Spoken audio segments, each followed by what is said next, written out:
ازيكم عاملين ايه؟ النهارده انا حابه اعمل معاكم صينيه للغداء او العشاء. مكونات سهله جدا موجوده في كل بيت وطريقتها سهله جدا جدا وطعمها لذيذ. هنا عندي بطاطس، كان كيلو بطاطس بسلقه، حطيت فيه نص مكعب مرقه خضار. لما اتسلق نزلت بدأت اهرسه وهو سخن. هنزل عليه بمكعبين او معلقتين من الزبده. الزبدة هتسيح على طول في البطاطس لان البطاطس سخنة، فالحرارة بتاعتها هتسيحها.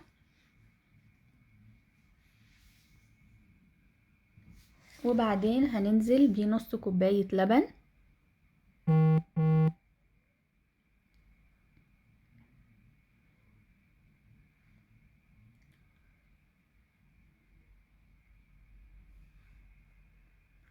وكمان معلقتين كريمة طهي.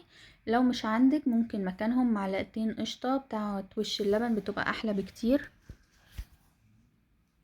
انا عايزة البطاطس دي تكون كريمي ناعمة جدا على قد ما تقدري طبعا. وكمان طبعا رشة من الملح ورشة من الفلفل، انا مستخدمتش هنا اي بهارات تاني غير الملح والفلفل بس.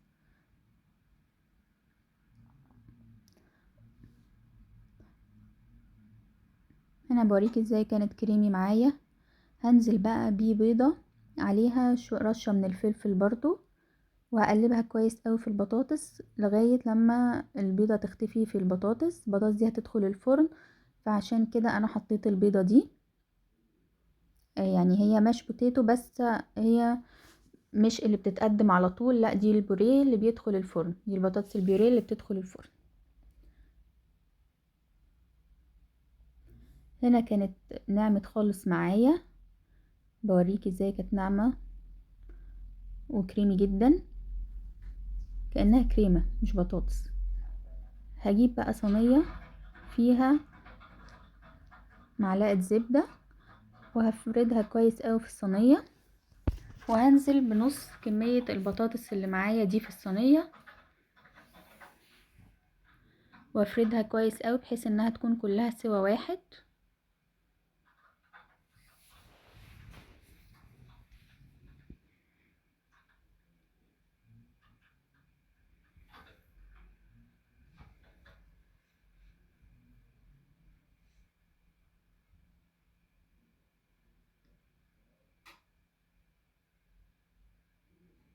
هنا الحشوة بتاعتي بقى كانت عبارة عن لحمة مفرومة،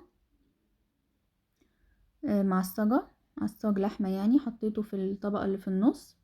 بس انا مش بوصل الحشو للجناب بتاعة الصينية، انا بحبها تكون في النص عشان يبقى شكلها حلو كده في التقديم، ما تبقاش طالعة منها.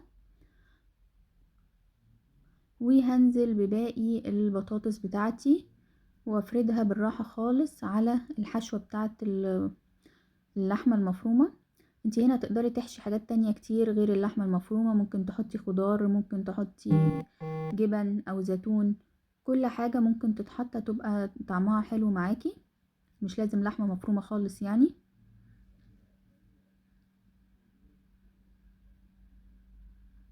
وافردها بالراحة علشان اللحمة ما تبقاش من على الوش كده باينة.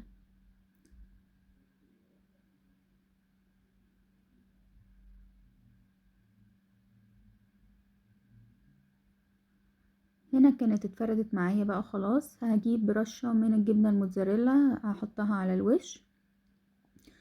انا هدخلها على فرن درجة حرارته 200 على الرف الوسطاني. دي صينية البطاطس البوريه التقليدية العادية جدا التراثية يعني. هنا هدخلها بقى الفرن، وده كان شكلها بعد ما طلعت. عايزة اقطعها معاكم، هي كانت سخنة، المفروض نستنى عليها شوية زي المكرونة البشاميل كده، نستنى لما تهدى ونقطعها عشان تطلع القطع على بعض، بس انا كنت مستعجلة عايزة اوريها لكم فقطعتها اوريكم. طلعت كريمي جدا جدا من جوه.